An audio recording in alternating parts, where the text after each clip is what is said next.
बोले एबे तो से पार्वती हम यदि कथबार्ता करिया कहला हाँ करन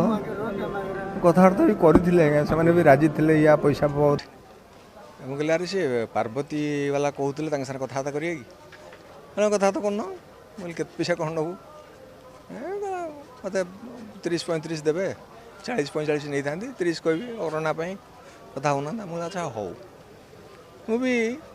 इमिडिएटली सागे सागे कथबार्ता भी साथ करें भी खुशी होते हाँ आप कथबार्ता करना आम शिक्षित समाज सबू जिनस को विचार करवा तर्जमा करवा जदि दैतारी पंडा पार्वती एग्रीमेंट करते तेबे कहीं पुणी रायमोहन परिड़ा को पार्वती फाइनाल करा जायतिला। पार्वतीर मालिक मैनेजर समस्त कौन भूली जाइए दैतारी पंडा को देइथिबा 16 लाख टंका एवं दैतारी पंडा सहित कर एग्रीमेंट समस्ते विचार कर गत 4 मास जो दैतारी पंडा सार रही पार्वती एग्रीमेंट से सिग्नेचर करेंगे से सिग्नेचर को नकली करी अन्य एक नुआ एग्रीमेंट तैयारी करी दैतारी पंडा को फसा जाउछि कि जेहेतु हरबारिक दायित्व नहीं पार्वती को गढ़ी सुंदर भाव तैयारी करने रायमोहन को फाइनाल करते एवं रायमोहन सार मरीगला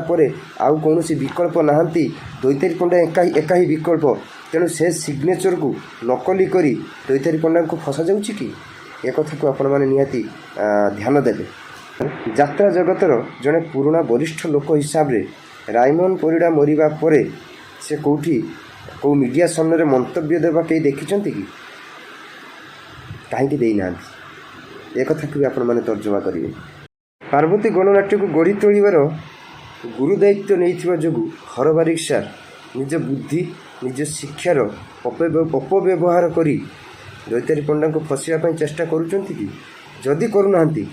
तेरे कहीं रायमोहन परिड़ा को पार्वती फाइनाल करा जाउथिला आ सेतेबेले दैतारी पंडा सहित कर चुक्तिनामा एवं 16 लाख टंका कौन से मन नथिला।